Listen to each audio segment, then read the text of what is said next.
우리 함께 기도하고 금요 집회를 시작하도록 하겠습니다.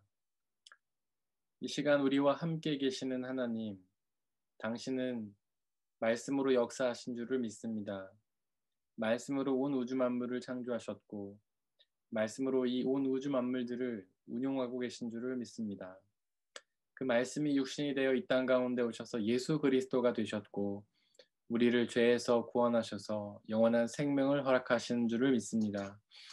이 시간 당신의 말씀을 간절히 사모합니다. 우리에게 말씀하여 주옵소서. 말씀하시는 하나님을 찬양하길 원합니다. 우리 찬양과 예배를 받아 주옵소서. 우리 주 예수 그리스도의 이름으로 기도드렸습니다. 아멘. 우리 함께 찬양하겠습니다. 부르신 곳에서.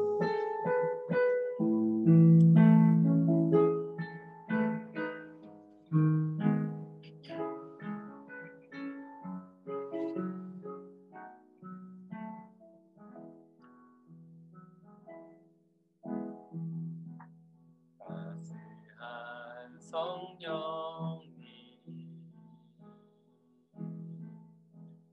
마음으로 보내 내 몸을 감싸며 주어지는 평안함 만족함을 느끼네 사랑과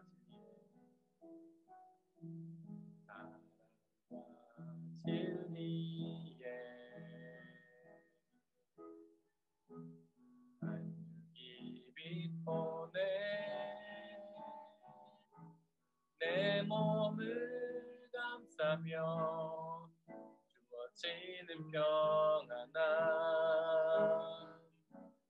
그 사랑을 느끼네 부르신 곳에서 나는 예배하네 어떤 상황에도 나는 예배하네 부르신 곳에서 나는 예배하네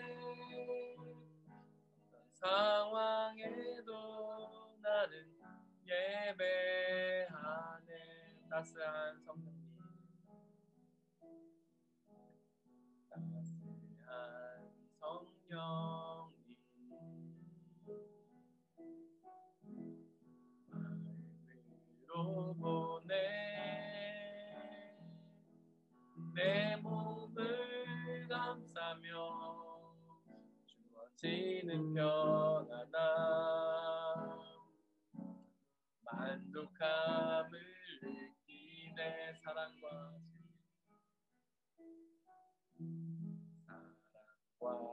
진리에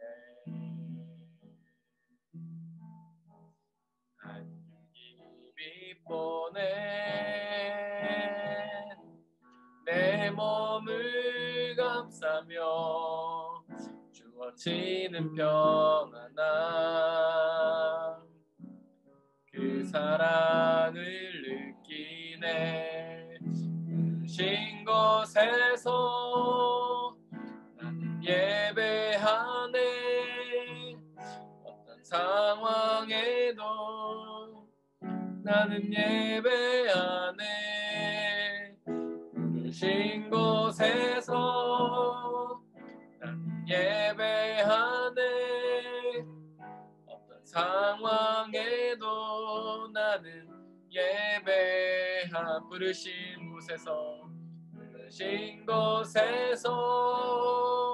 나는 예배하네 어떤 상황에도 나는 예배하네 부르신 곳에서 나는 예배하네 어떤 상황에도 나는 예배하 내가 걸어갈 때 길이 되고 내가 걸어갈 때 길이 되고 살아갈 때 삶이 되는 그곳에서 예배하네 내가 걸어갈 때 길이 되고 살아갈 때 삶이 되는 그곳에서 예배하네. 내가 걸어갈 때 길이 되고, 내가 걸어갈 때 길이 되고, 살아갈 때 삶이 되는 그곳에서 예배하네. 내가 걸어갈 때 길이 되고, 살아갈 때 삶이 되는 그곳에서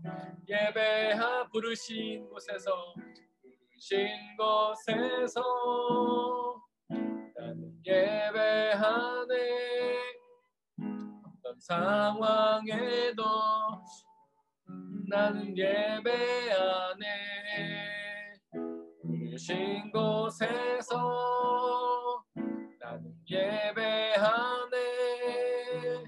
어떤 상황에도 나는 부르신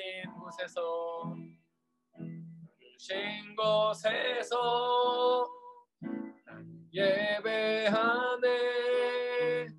어떤 상황에도 나는 예배하네. 부르신 곳에서 나는 예배하네. 상황에도 나는 예배하네. 우리가 있는 곳이 어떤 곳이든 그곳은 하나님이 우리를 부르시고 우리를 인도하시는 그곳입니다. 그곳에서 어떠한 상황을 만나고 있든, 어떤 어려움에 처해 있든, 어떤 기쁨 가운데 처해 있든, 그것은 그곳으로 부르신 하나님의 뜻이 담겨 있는 일입니다. 그리고 그곳에는 하나님이 언제나 함께 계십니다. 하나님은 결코 우리를 고아처럼 홀로 내버려 두지 않습니다. 당신의 영이신 성령 하나님을 통해 우리와 늘 동행하시고 우리를 감싸시며 우리를 위로하고 인도하시며 우리에게 말씀하십니다. 이 시간 그 음성의 귀를 기울이길 원합니다. 내가 왜 지금 이런 상황 가운데 살아가고 있는지, 내가 왜 이런 일들을 만나고 있는지, 지금은 비록 이해할 수 없지만 성령 하나님께서 함께 하시며 지켜 보호하여 주시고, 성령 하나님께서 함께 해주시며 우리에게 그 뜻을 알리시고 우리에게 늘 힘과 은혜를 주셔서 그 일들을 끝까지 잘 감당해 나갈 수 있도록 성령의 음성에 귀를 기울이며 동행하게 해달라고 이 시간 함께 기도하겠습니다. 아버지 하나님, 우리를 이곳으로 부르신 것은 하나님의 뜻인 줄을 믿습니다. 우리를 이러한 상황 가운데 인도하신 것은 하나님의 뜻인 줄을 믿습니다. 비록 지금 저희는 이해가 되지 않습니다. 왜 우리에게 이런 뜻을 맡기시는지, 왜 우리를 이런 상황 가운데로 인도하셨는지, 왜 우리를 이런 사건들을 만나게 하셨는지 우리는 전혀 알 수가 없고 이해할 수가 없습니다. 그러나 하나님, 성령 하나님 우리와 함께하여 주시고 우리를 지켜 보호하여 주시옵소서. 그 어떤 상황에서도 우리가 교만하거나 낙심하거나 좌절하지 않고 하나님의 손을 붙잡고 이 상황을 끝까지 인내하며 잘 걸어가게 되기를 하나님께서 함께하여 주시며 역사하여 주옵소서. 우리를 지치 않도록 위로하시며 힘을 주시며 우리와 함께하시고 역사하여 주옵소서. 또한 하나님, 우리에게 말씀하여 주옵소서. 우리 연약한 지식과 지혜로는 그 가운데 있는 하나님의 뜻을 알 수 없지만 하나님께서 깨닫게 해주시면 우리가 알 수 있음을 고백하오니 아버지 하나님, 우리와 함께해 주시고 당신 뜻을 알리시고 당신 뜻을 깨닫게 알리시고 그 뜻을 깨닫고 믿음으로 온전히 순종하며 나가게 하여 주옵소서. 또한 하나님, 우리가 당하고 있는 이 모든 일들이 결국에는 하나님의 손으로 이루어질 것을 믿사오니 아버지여, 그 믿음이 흔들리지 아니하고 끝까지 그 믿음 가지고 이 길을 걸어갈 수 있도록 아버지 역사해 주옵소서. 비록 지금 우리가 코로나라는 어렵고 힘든 상황을 겪고 있습니다. 모든 일상이 마비되고 우리가 할 수 있는 것이 별로 없는 그런 어려움 가운데 처해 있습니다. 우리는 지난 1년간 정말 계속해서 되물어 왔습니다. 과연 이 가운데 하나님의 뜻이 무엇인가? 수많은 사람들이 예측을 내놓고 하나님 염려하지만 아버지 하나님, 분명한 것은 이 가운데 하나님의 뜻인 줄 믿사오니 아버지의 선하신 역사를 이루어 주시고 우리가 그 가운데 두렵고 떨며 불안해하며 하나님 안절부절 못하는 것이 아니라 오직 하나님을 믿고 담대하게 이 모든 일들을 걸어내며 결국 이 모든 일들이 합력하여 당신의 선을 이루어진 것을 우리가 목도할 수 있도록 아버지 역사하여 주옵소서. 성령으로 함께 해주시며 깨닫게 하여 주옵소서.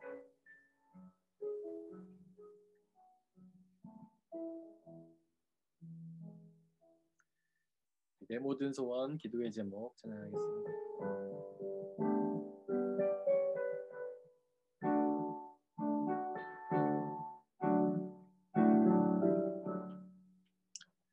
내 모든 소원 기도의 제목 예수님 남기 원함이라.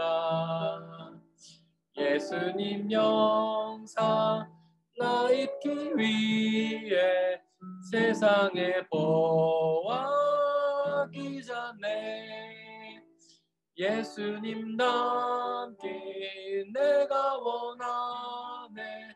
날 구원하신 예수님을 내 마음속에 지금 고도사 주님의 형상 인치소서. 무한한 사랑 풍성한 긍휼 슬픈 자 위로하시는 주.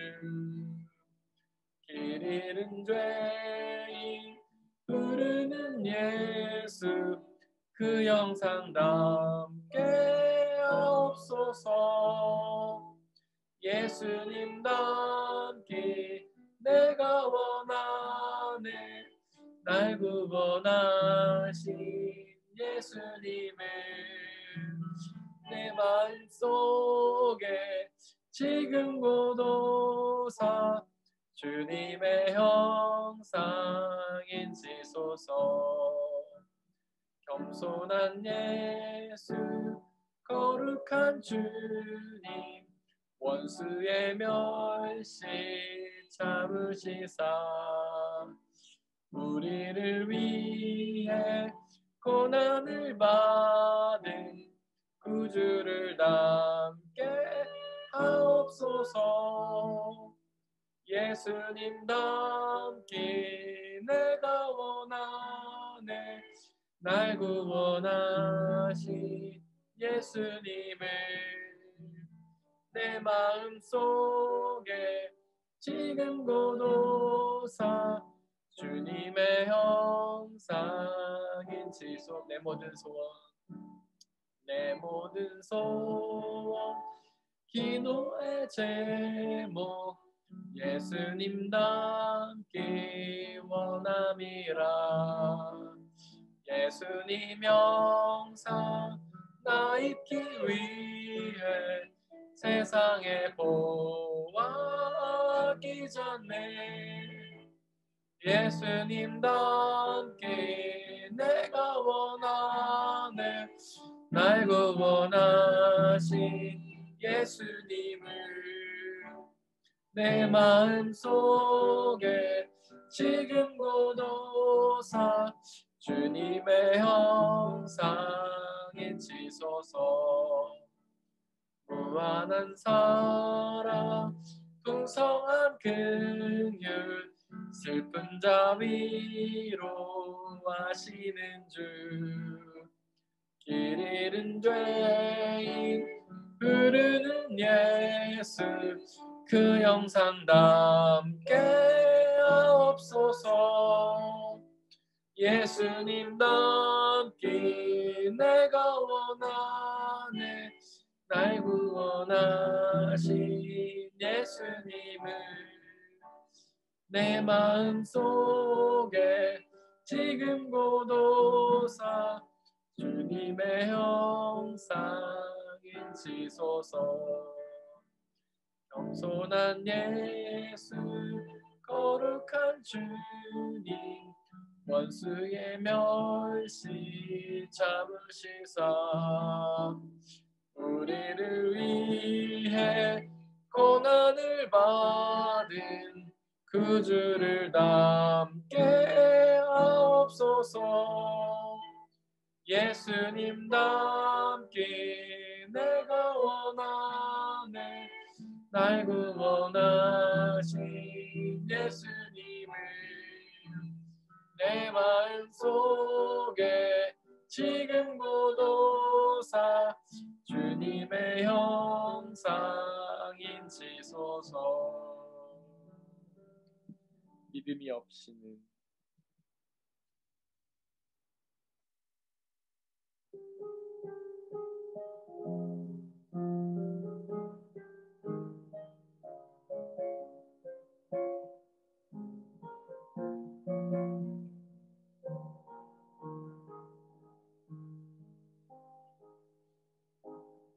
주님 내 마음이 너무 둔해서 주님을 볼 수 없습니다. 이 땅에 속하여 이 땅만 보다가 주님 손을 놓쳤습니다. 나는 나그네로 왔는데 왜 주저앉게 되었나.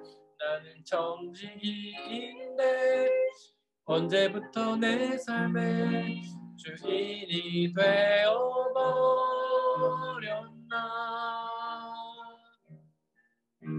믿음이 없이는 기쁘시게 못하나니 고된 수고도 다 헛될 뿐이라.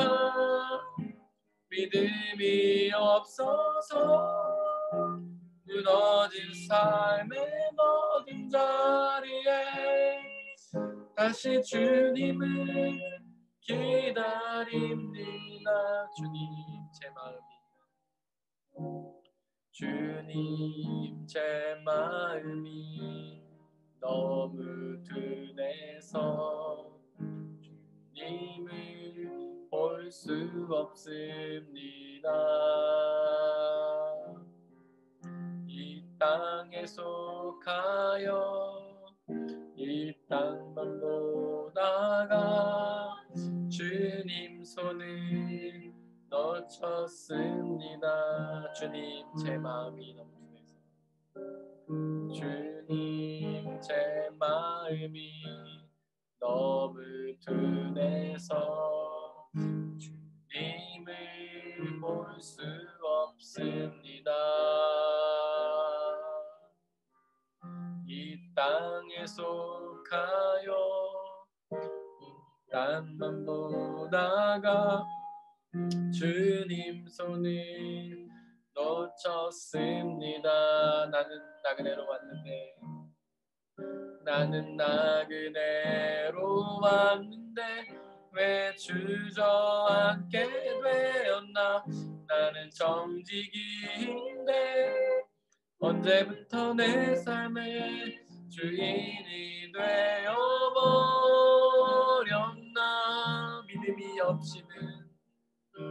믿음이 없이는 기쁘시게 못하나니 고된 수고도 다 헛될 뿐이라. 믿음이 없어서 무너진 삶의 모든 자리에 다시 주님을 기다림니. 믿음이 없이는 기쁘시게 못하나니 주를 찾는 자 반드시 만나리.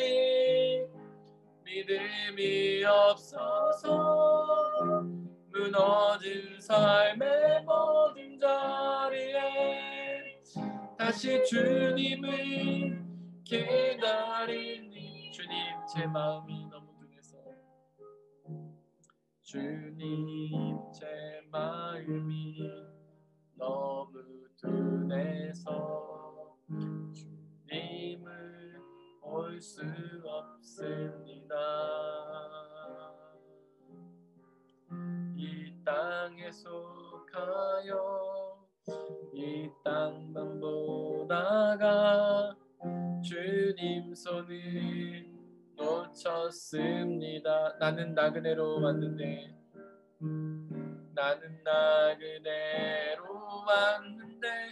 왜 주저앉게 되었나. 나는 정직인데 언제부터 내 삶의 주인이 되어버렸나.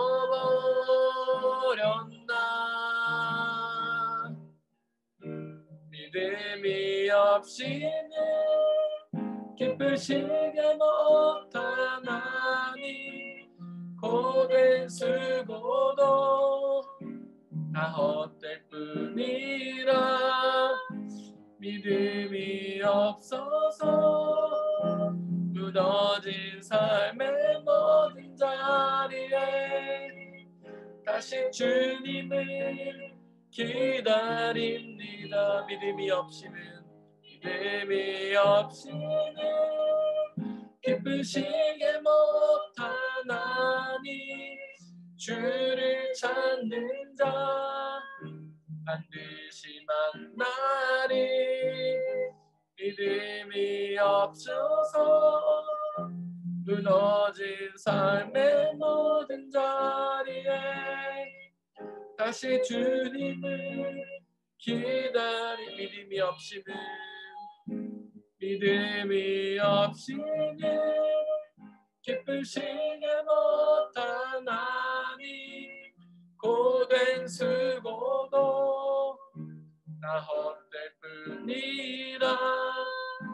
믿음이 없어서 무너진 삶의 모든 자리에 다시 주님을 기다리. 믿음이 없이는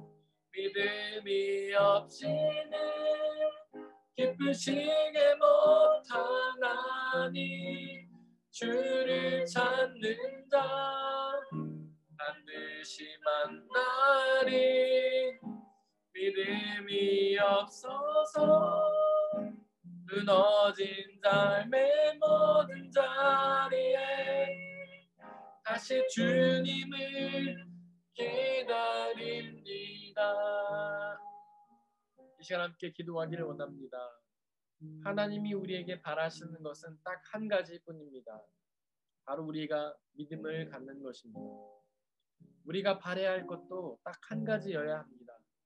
바로 믿음을 갖는 것입니다. 세상을 살면서 우리의 마음이 둔하여지고 우리의 눈이 멀어지고 귀가 둔하여져서 하나님의 말씀을 찾지도 않을 뿐더러 하나님의 말씀을 들어도 깨닫지 못하는, 그리고 하나님을 믿지도 못하는 우리의 어리석음을 용서해달라고, 그로 인해 우리가 하나님의 말씀을 통하여 더욱 하나님을 온전히 믿고 그분만을 사랑하며 따르며 순종하며 나가게 달라고 이 시간에 함께 기도하겠습니다. 아버지여, 이 시간 간절히 기도합니다. 우리가 험한 세상을 살아가면서 우리의 눈이 어두워져서 하나님을 바라보지 못하고 있음을 고백합니다.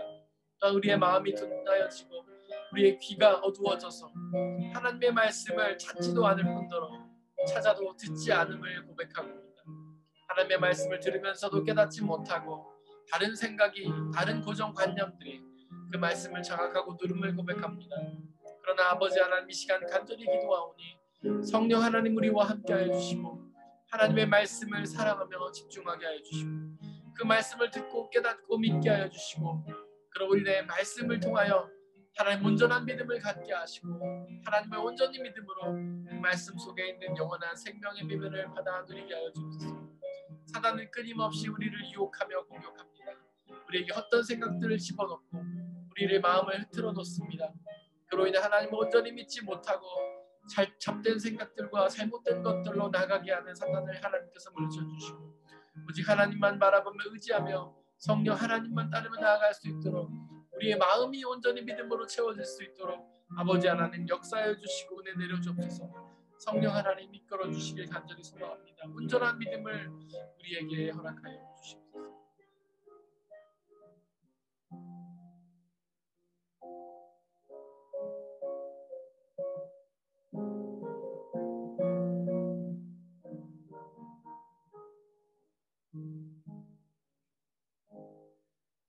아버지 하나님, 이 시간 당신의 말씀을 기대합니다. 성령 하나님께서 함께 해주셔서 우리가 세상 가운데 터진 우리의 눈과 마음과 귀를 주님께로 모아주시고 오직 주님의 말씀을 사랑하게 하여 주옵소서. 우리가 사랑했던 그 어떤 것들보다도 하나님의 말씀을 사랑하며 사모하게 하여 주옵소서. 우리가 좋아했던, 우리가 열심을 두었던, 우리가 온 마음을 쏟았던 그 무엇보다도 하나님의 말씀에 더욱 집중하게 하여 주옵소서. 그로 인해 그 말씀 속에 있는 영원한 생명과 구원의 비밀을 받아 누릴 수 있도록 역사해 주옵소서. 성령 하나님 우리를 도우시사 그 말씀을 듣고 깨닫고 믿음으로 말씀의 비밀을 온전히 깨닫고 영원한 생명 받아들이는 귀한 시간으로 역사해 주옵소서. 감사드리며 우리 주 예수 그리스도의 이름으로 기도드렸습니다. 아멘. 말씀을 함께 나누려고 합니다. 저희가 지난주에 말씀 잠깐 한번 요약하고 넘어가려고 하는데요. 저희가 지난주까지는 이제 11절 말씀까지를 나눴습니다. 그 말씀의 요지는 그랬죠. 지금 저희가 계속해서 욥의 고난을 보았던 엘리바스의 어떤 지적에 대해서 나누고 있습니다. 지적의 핵심은 단 한 가지였죠. 욥이 당하는 고난이 바로 죄 때문이니 얼른 회개하고 주님께로 돌아와라. 그러면 그 고난이 끝날 것이다. 근데 욥이 계속해서 회개하지 않고 나는 모든 것을 회개하고 이미 죄를 용서받았기 때문에 나는 의인이다. 그러므로 내가 당하는 고난은 죄 때문이 아니다라고 주장했죠. 그랬더니 이제 엘리바스는 계속해서 여러 가지 속담을 들면서 욥을 공격했습니다. 그 속담은 뭐 성경에도 비슷한 말씀이 나와 있죠. 우리가 이제 나눴던 것은 그거 아닙니까? 성경에 분명히 인과응보라는 개념이 있습니다. 죄를 지으면 벌을 받고 의를 행하면 하나님을 믿으면 축복을 받는다 이런 말이 있어요. 없는 게 아니에요. 그러나 그것은 일부분이라는 거죠. 대표적으로 노아 사건이 그렇지 않습니까? 노아 시대의 사람들은 죄를 지어서 벌을 받잖아요. 노아의 홍수라는. 그런데 그거는 그때 한 번뿐이에요. 그 뒤에 하나님께서는 노아에게 무지개를 보여주시면서 약속하셨죠. 내가 너희를 더 이상 홍수로 벌하지 않겠다. 그러니까 인과응보는 그때 끝난 겁니다. 그 이후로는 예수 그리스도를 통해서 우리에게 복음을 주셨잖아요. 우리가 죄를 지었지만 예수님을 믿으면 그 죄를 용서받고 구원을 얻는다. 죄를 지었지만 구원을 얻는다. 이제 이렇게 바뀐 거예요. 그렇기 때문에 성경의 한 부분만 따로 떼내서 이해해서는 안 된다고 제가 말씀드렸습니다. 노아 사건만을 이야기하면서 야 죄를 지면 벌을 받아 이렇게 얘기하면 안 된다는 거예요. 뭐 일본이 그때 그러니까 쓰나미가 와가지고 원전이 폭파되고 막 그랬을 때 어떤 분들 그렇게 말했죠. 아 일본이 하나님을 믿지 않고 죄를 져서 저런 자연재해를 당한다. 물론 일본이 예쁘진 않습니다. 저도 일본을 좋아하진 않아요. 하지만 그들이 당한 쓰나미나 이런 것들이 그들이 하나님을 믿지 않은 죄의 대가라고 말하는 것은 조심해야 돼요. 성경에 있는 전부의 맥락이 아닙니다. 그건 단순히 노아 사건에 있었던 일이에요. 죄를 지어도 용서해 주신다는 게 성경 전체의 말씀이죠. 그렇기 때문에 우리는 성경의 한 부분만 따로 떼어서는 말해서는 안 되고 전체적으로 이해해야 된다고 말씀드렸어요. 성경은 우리가 역사적인 책이라고 말씀드렸죠. 성경은 구약의 창세기부터 요한계시록까지 역사적인 책이에요. 역사적이라는 거는 다른 말로 무슨 뜻이냐면 성장한다는 뜻입니다. 성숙한다는 거예요. 이스라엘의 신앙이 늘 똑같은 게 아니라 성숙해요. 우리가 태어나면은 뭐 한 살부터 쭉 한 살씩 먹어가지고 40살, 50살 되면서 우리의 키와 지혜가 자라는 것처럼 우리가 성숙해지는 것처럼 신앙도 마찬가지입니다. 태어나자마자 막 성숙한 신앙을 갖는 게 아니에요. 신앙을 믿으면 신앙이 자라가는 거예요. 노아 시대의 이스라엘은 어린아이의 신앙이었어요. 하나님을 온전히 믿지 못하고 작은 의심에도 흔들리고 하나님을 배반하고 우상 숭배하는 그런 어리석은 신앙이었어요.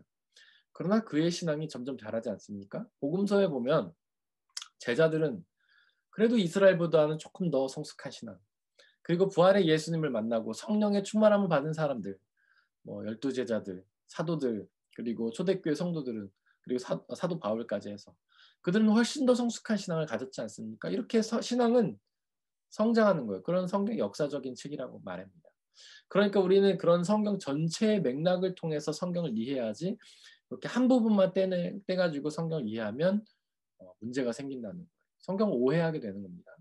그래서 기복신앙도 예를 들었죠. 뭐 성경에는 분명히 하나님을 믿으면 복을 받는다. 그러니까 물질의 축복을 받는다는 말도 있지만 그것만 떼내가지고 하나님 믿으면 무조건 복받아라고 말해서는 안 된다는 거예요. 성경은 예수님을 믿으면 물질의 축복을 받기도 하지만 고난도 당한다는 사실을 가르치고 있잖아요. 우리는 그렇게 전체적으로 이해를 해야 된다는 것이죠. 저희가 했던 게 이제 지난주까지 했던 게 여기까지고요. 그렇게 역사적으로 드러나게 된다고 제가 말씀을 드렸고요. 그렇기 때문에 우리는요, 하나님에 대해서 부분적으로밖에 경험을 할 수가 없습니다. 물론 성경을 통해서는 좀 더 많이 경험할 수 있죠. 이스라엘 시대 때부터 사도들의 시대 때까지 하나님의 믿음을 통해서 성장한 이스라엘 백성들을 보고 하나님의 모습도 그에 따라서 변하시죠. 그러니까 하나님이 변하는 분이란 뜻이 아닙니다. 하나님은 똑같으시지만 이스라엘에 대하는 모습이 다른 거예요. 한번 예를 들어 보십시다. 우리가 부모인 사람들이 있을 거예요. 자녀가 있는 사람들이 있겠죠. 자녀가 태어나서 1살이면 1살에 맞게 대하는 겁니다. 1살짜리를 대하듯이 엄마 아빠가 대하는 거예요. 3살짜리가 되면은 3살에 맞게 대하는 겁니다. 3살짜리를 보고 뭐 성숙한 아버지의 모습을 뭐 이렇게 보이진 않잖아요. 3살에 맞는 모습을 보이는 거죠. 저희 집에는 애가 지금 둘인데 첫째는 10살이고 둘째는 6살이잖아요. 그럼 첫째는 10살에 맞는 대우를 해주고 둘째한테는 6살에 맞게 해주는 거예요. 첫째한테는 뭔가 좀 잘못하면은 엄하게 했다가 잘하면 용서도 해줬다가 그리고 좋은 얘기도 해주고 인생 얘기도 해주고 그러는 겁니다. 예언이한테는 둘째한테는 그게 아직 안 통해요. 뭐 인생에 대해서 이야기하고 부모의 마음을 얘기해봤자 걔가 이해를 못합니다. 아무리 열심히 얘기해봤자 끝에 뭐라고? 이러고 그냥 끝나는 거예요. 그러니까 걔한테는 그냥 잘하면 칭찬해주면 못하면 혼내고 더 이상 설명이 안 되는 겁니다. 그거는 제 모습이 뭐 이중인격이고 변화되고 뭐 날마다 달라지고 이래서가 아니고 그냥 저라는 사람이 아이들에게 맞추는 거예요. 성경에 나타난 하나님의 모습도 마찬가지입니다.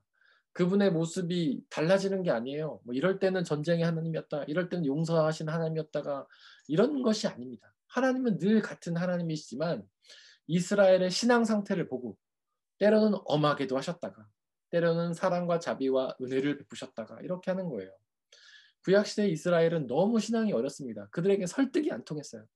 뭐 아무리 얘기해도 듣지 않죠. 야, 가나안에 가서 우상숭배 하지 마. 그래도 바로 우상숭배 하잖아요. 광야에 가서 물 안 준다고 막 삐지고 짜증내고 먹을 거 안 준다고 삐지고 짜증내고 그들의 신앙이 얼마나 유치합니까? 그런 사람들 앞에 사랑과 자비만 베풀어 봤자 그들이 변화되지 않는다는 거예요. 깨닫지 못한다는 거예요. 그래서 하나님은 그들에게 엄하게 대하신 거예요. 그러나 신약에 와서는 이제 사람들이 점점 신앙이 성숙했어요. 부활의 예수님도 만나고 성령의 충만함도 받고 신앙이 성숙했어요. 그럴 때는 사랑과 용서와 은혜의 하나님으로 대하시는 겁니다.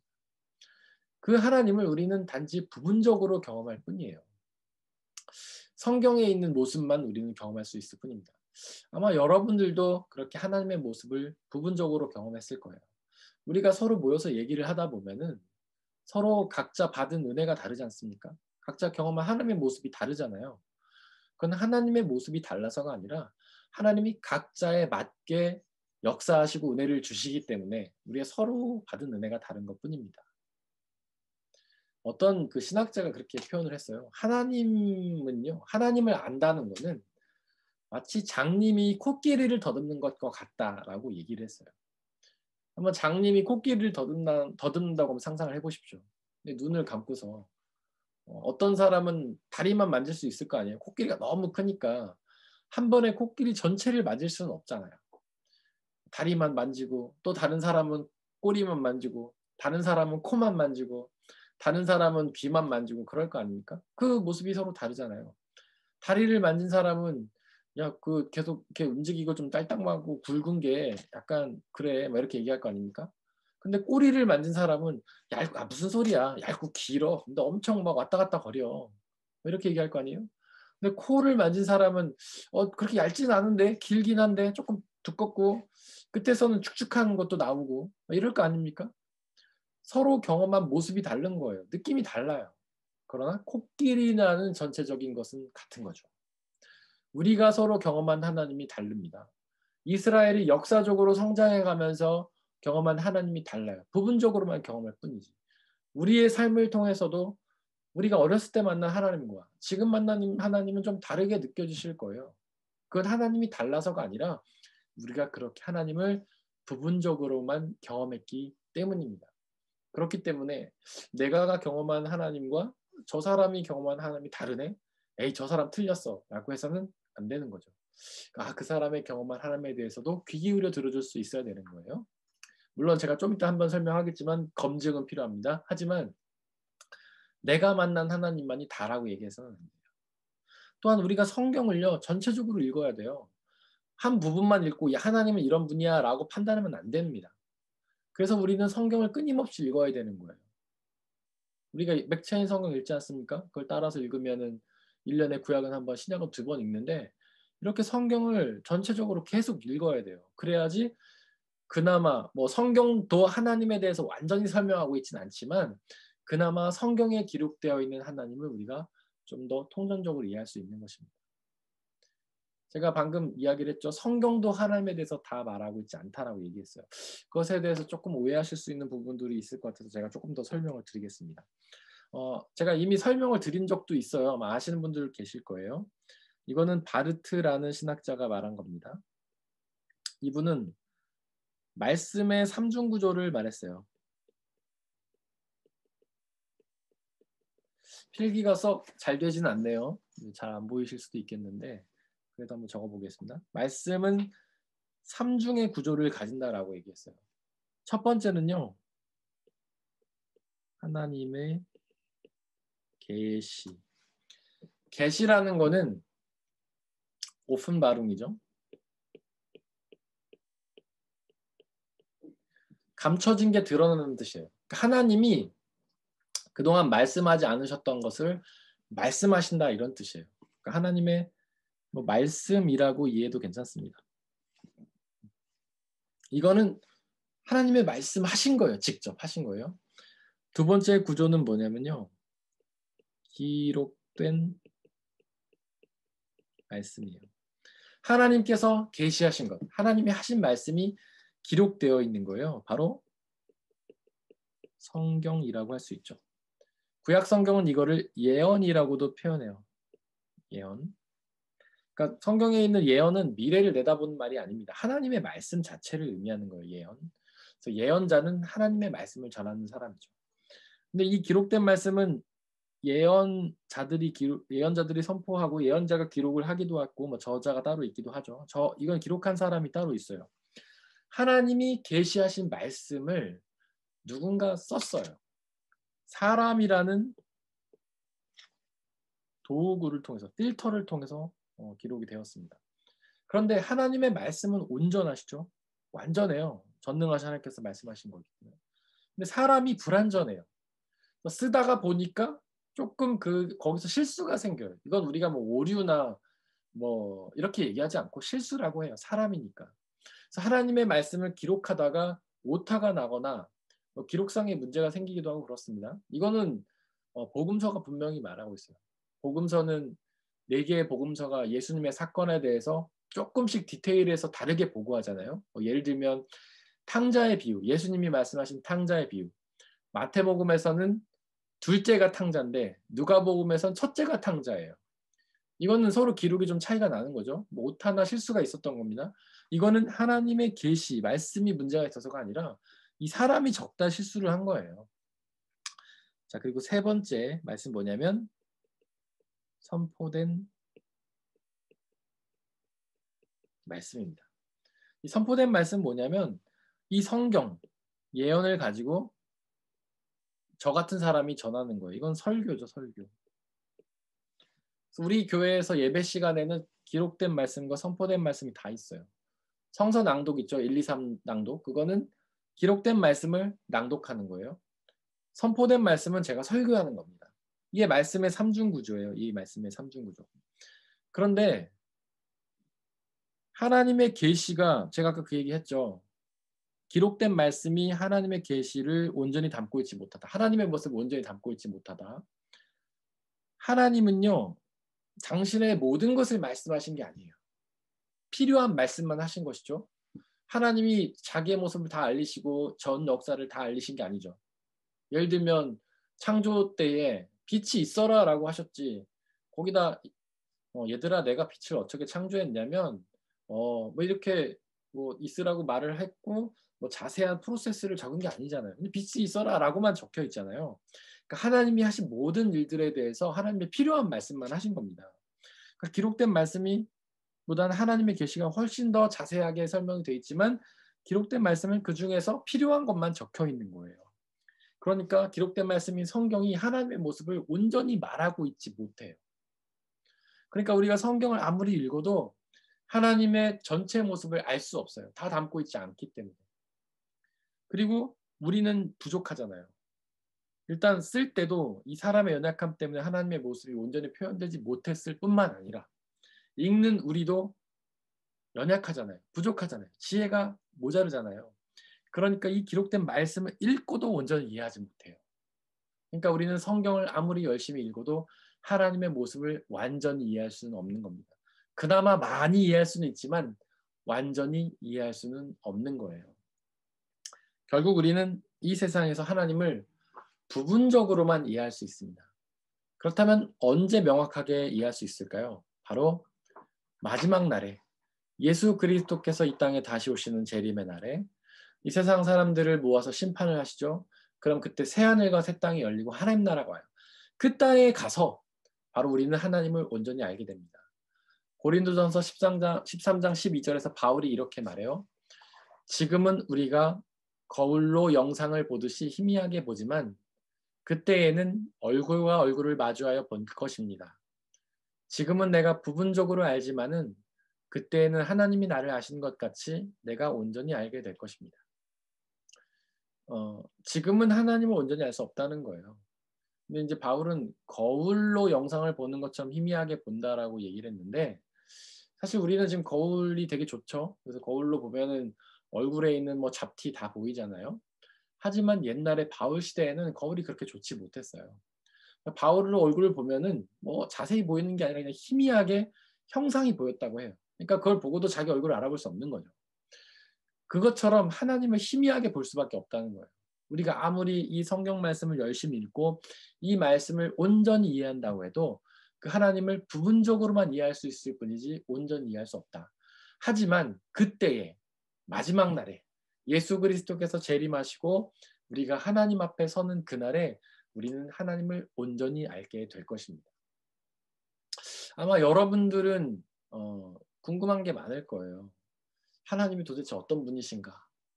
하나님을 경험한 분도 있겠지만 또 하나님의 음성을 듣고 싶은데 들을 수 없는 분들, 또 뭔가 어떤 답답하고 힘든 상황 속에서 하나님의 음성을 듣고 싶은데 하나님이 우리에게 제시하시는 어떤 해답을 알고 싶은데 알 수 없어서 답답한 분들이 계실 거예요. 하나님을 부분적으로만 알 수 있을 뿐이지 온전히 알지 못해 답답한 분이 계실 거예요. 어떤 분들 뭐 그런 분들도 계시잖아요. 내가 하나님을 보면 믿을 수 있을 텐데 보지 못해서 믿기가 어렵다. 이렇게 얘기하는 분들도 계시잖아요. 하지만 우리는 정확하게 볼 수 없습니다. 온전히 볼 수 없어요. 그 누구도 온전히 볼 수 없어요. 간혹가다 하나님을 완전히 봤다, 하나님 안다라고 얘기하는 사람도 있을 수 있는데 있기도 한데 그럴 수 없어요. 그건 불가능합니다. 우리가 하나님을 완전히 알잖아요. 그러면은 하나님은 그 사람보다 부족한 존재가 되는 거예요. 절대로 부족한 사람은 완전한 사람을 다 알 수 없어요. 그렇기 때문에 우리는 하나님을 알 수 없는 겁니다. 마지막 날에 알 수 있게 되는 거예요. 자, 그리고 나서 이제 엘리바스가 12절에서 그런 얘기를 합니다. 한 번은 조용한 가운데서 어떤 소리가 들려왔다. 라고 얘기를 하죠. 그리고 그 소리가 악몽처럼 나를 괴롭혔다.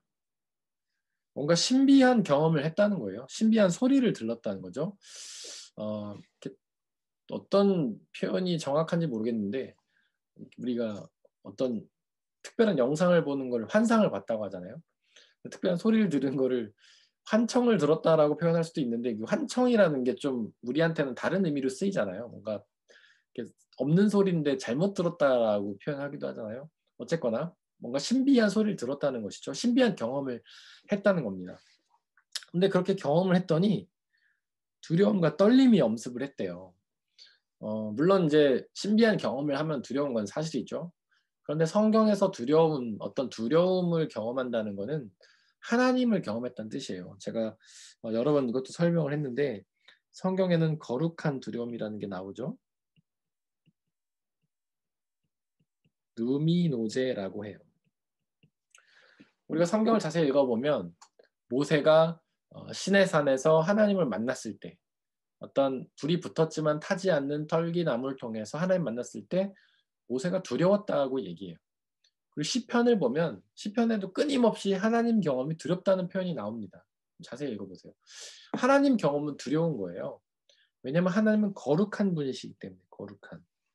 우리랑 다른 분이시기 때문에 우리는 죄가 있고 그분은 죄가 없고 우리는 왜소하고 그분은 위대하시고 우리는 무능하고 그분은 전능하시고 우리는 무지하고 그분은 전지하시고 뭐 예를 들어서 우리는 우리보다 큰 사람 앞에만 서도 두렵지 않습니까? 키가 막 2m 되는 사람 뭐 몸무게가 180kg, 150kg 되는 사람 등치가 큰 사람 만나면 무섭잖아요. 그런 사람 앞에서는 우리가 속된 말로 쫄잖아요. 근데 하나님은 그렇게 위대한 분이기 때문에 우리는 두려운 거예요. 그러니까 지금 엘리바스는 하나님을 경험했다 이런 뜻으로 얘기를 하는 겁니다. 근데 15절에 보면 어떤 영이 내 앞을 지나갔다 이렇게 표현을 하고 있어요. 어떤 영이 내 앞을 지나갔다. 영이 무엇인지 아십니까? 영은 히브리어로는 루아흐예요. 헬라어는 푸뉴마입니다. 영. 영을 이해하려면요. 좀 다른 거를 먼저 이해할 필요가 있어요. 육, 몸, 영. 오늘 다 이해해야 돼요. 이거 뭐 제가 설명한 적 있어서 아시는 분도 아시겠지만 모르시는 분들을 생각해서 한 번 더 설명을 드리겠습니다. 육은 사르크스라고 해요. 헬라어입니다. 이거는 그냥 살덩어리, 우리의 살을 의미하는 거예요. 이런 살, 탈살, 살 빼야겠다 할 때 살, 고기 살을 먹는다 할 때 살. 이게 육이에요, 살. 몸은요, 살에다가 영과 혼을 더한 겁니다. 이거는 소마라고 해요, 소마. 잘못 거꾸로 썼네, 이렇게 썼어야 되는데. 몸은 헬라어로 소마라고 하는데 이 살에다가 영과 혼이 포함된 겁니다. 그래서 우리 그 사도신경에 보면 몸의 부활을 믿는다 이렇게 되어 있어요. 우리가 부활할 때는요, 육이 부활하는 게 아니라 몸이 부활을 하는 거예요. 몸. 우리가 부활할 때는 우리의 살덩어리만 부활을 하는 게 아니라 우리의 이 살과 우리 영혼이 함께 부활을 하는 거예요. 근데 이 몸이 변화돼요. 이 살이 바뀌어요, 살이. 변화. 예수님께서 부활하셨을 때 그의 몸이 변화되잖아요. 살이 변화되잖아요. 그래서 제자들이 그 예수님을 보고 몰라보지 않습니까? 대표적으로 이제 갑자기 동네 이름이 생각 안 해. 어디로 엠마오로 가는 두 제자와 함께 가다가 그들이 그 한참을 걸어가면서 못 알아보잖아요, 예수님을요. 그것처럼 그분의 몸이 변화됐다는 것이죠. 하여튼 몸의 부활입니다. 그럼 영은 무엇인가? 영은 푸뉴마 제가 아까 설명드렸죠. 혼은 푸시케예요. 푸시케. 그런데 성경에 보면 이 성경에는 영이란 말도 나와요. 여기처럼 영이 염습했다. 그런데 이제 뭐 신약 성경에 보면 영혼이란 말도 나옵니다. 근데 이 영혼도 원어를 보면 그냥 푸뉴마예요. 그러니까 이 푸뉴마라는 단어가 영을 의미하기도 하고 영혼을 의미하기도 해요. 그건 왜냐하면 영과 혼은 구분이 좀 애매하기 때문에 그래요. 구분할 수도 있고 없을 수도 있기 때문에. 하여튼 영은 무엇이냐면 쉽게 말해서 이거는 아주 쉽게 말해서 설명하는 겁니다. 우리의 마음과 생각이에요. 사실은 마음과 생각에서 활동하는 어떤 존재인데 마음과 생각이라고 생각하시면 돼요. 여러분들의 마음과 생각에서 활동하는 것이 영입니다. 여러분들에게 어떤 생각을 들게 하는 게 영이에요. 근데 영은 두 개의 영이 있죠. 성령과 사탄의 영이 있어요. 성령은 우리의 생각에 하나님의 생각을 불어 넣어주는 거예요. 사탄은 우리의 생각에 악한 생각, 죄된 생각을 불어 넣어줘요.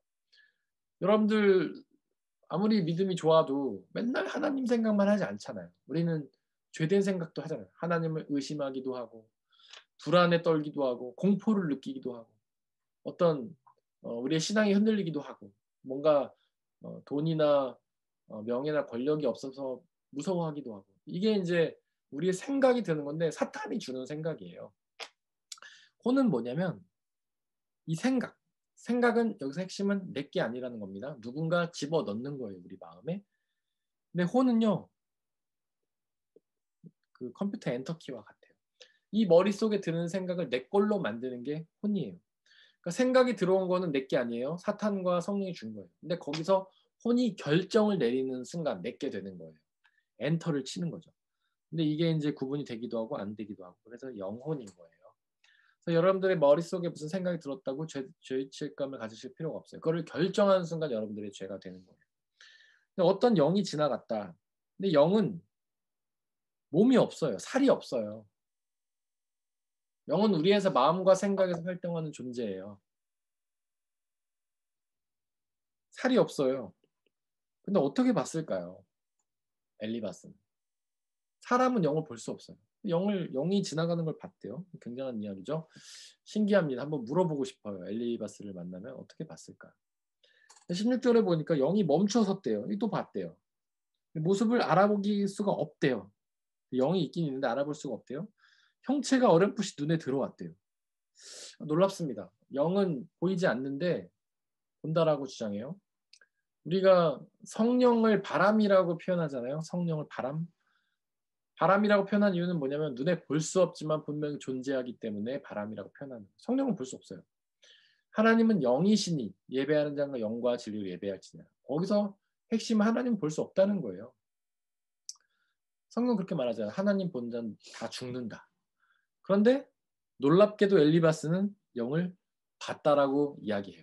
여기서 뭔가 약간 이상한 냄새가 좀 나죠. 이 사람이 사실을 말하지 않을 수도 있다라는.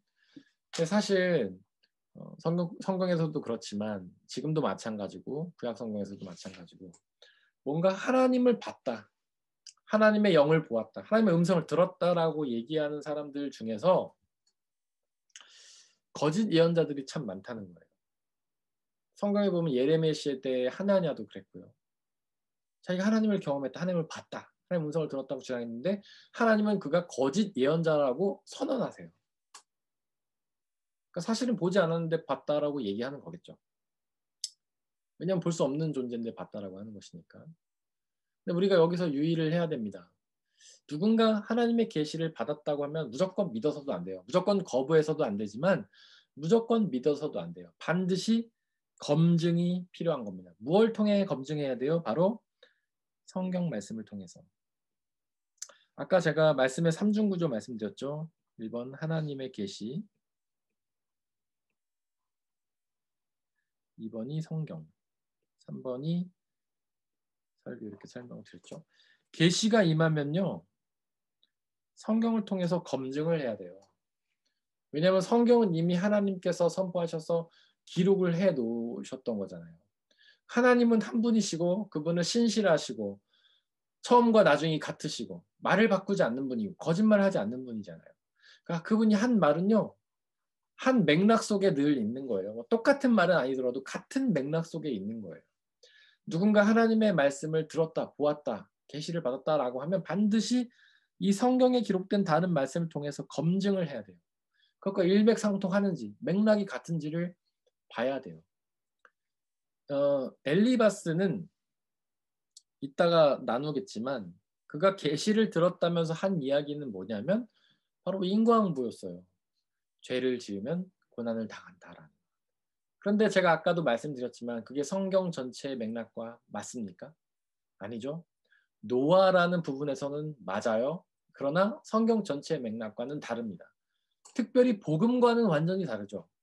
복음은 인과응보와 반대를 말하잖아요. 죄를 지어도 예수님을 믿으면 벌을 받지 않고 용서를 얻는다. 그러니까 그 성경 말씀과 같지 않기 때문에 엘리바스가 성령을 통해서 받았다라는 계시는 사실이 아닌 겁니다. 즉 그는 거짓 예언자인 거예요. 오늘 여기까지 하려고 합니다. 이제 함께 찬양하면서 기도하겠습니다.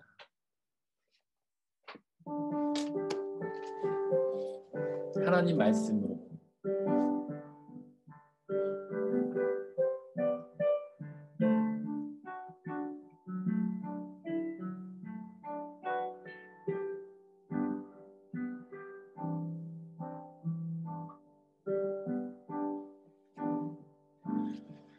우리가 살고 있는 이 세상을 주님의 손길 안 닿은 곳 없네.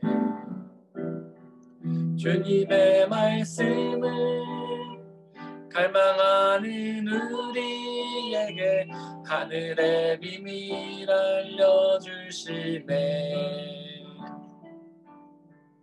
어두움 가운데 있던 이 세상에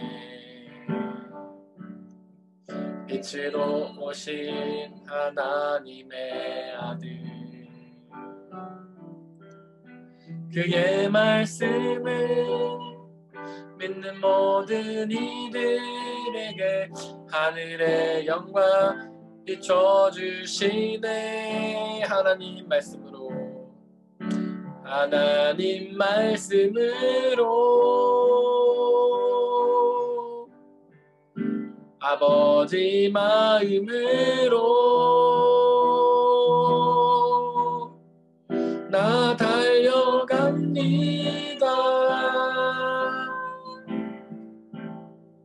나 돌아갑니다. 말씀이 육신되어 말씀이 육신되어 말씀이 내 삶 되어 주 이곳에 주님 뜻 내 안에 이르소서. 듣지 못했던 마음 주님의 성령 오셔서 보지 못했던 나의 눈 주를 보게 하시네. 듣지 못했던 마음 주님의 성령 오셔서 보지 못했던 나의 눈 주를 보게 하시네. 하나님 말씀으로 하나님 말씀으로 아버지 마음으로 나 달려갑니다.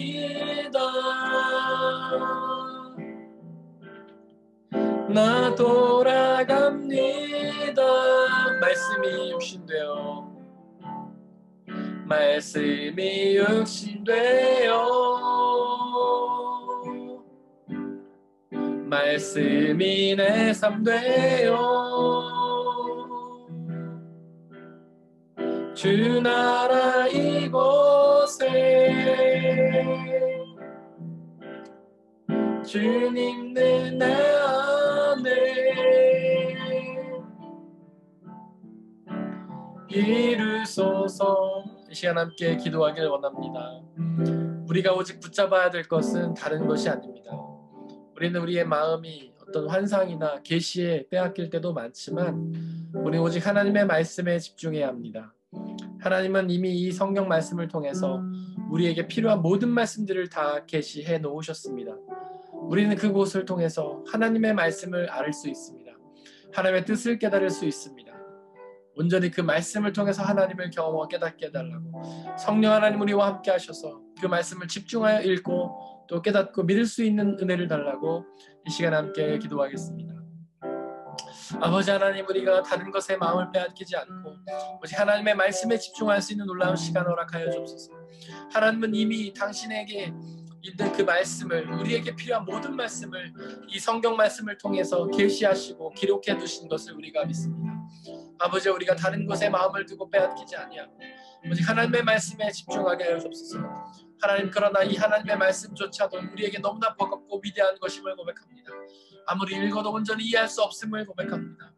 성령 하나님, 우리와 함께해 주시고 우리에게 그 말씀을 들려주시고 말씀을 듣고 깨달을 수 있는 은혜를 주시고 말씀을 온전히 믿고 순종하여서 그 말씀 속에 있는 영원한 생명의 비밀과 세상에서 승리할 비결을 우리가 깨달을 수 있도록 아버지여 역사해 주옵소서.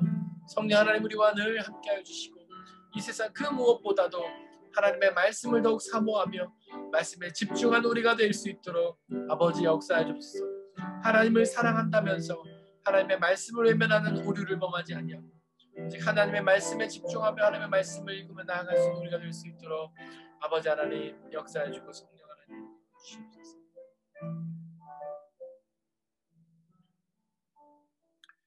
사랑의 하나님, 당신은 말씀으로 세상을 창조하셨고 말씀으로 세상을 운용하셨고 또 말씀에게 육신을 입혀 이 땅으로 보내주신 것을 고백합니다. 그 말씀이 우리에게 생명의 양식이며 말씀이 영원한 생명을 주며 이 세상 승리할 비결을 준다는 사실을 우리가 믿고 고백합니다. 그러나 하나님, 우리가 그 말씀 외에 다른 것에 마음을 둘 때가 얼마나 많은지요. 세상의 헛된 소식과 지식의 마음을 두며 환상과 계시의 마음을 두며 하나님의 말씀보다 더 쫓아갈 때가 얼마나 많습니까?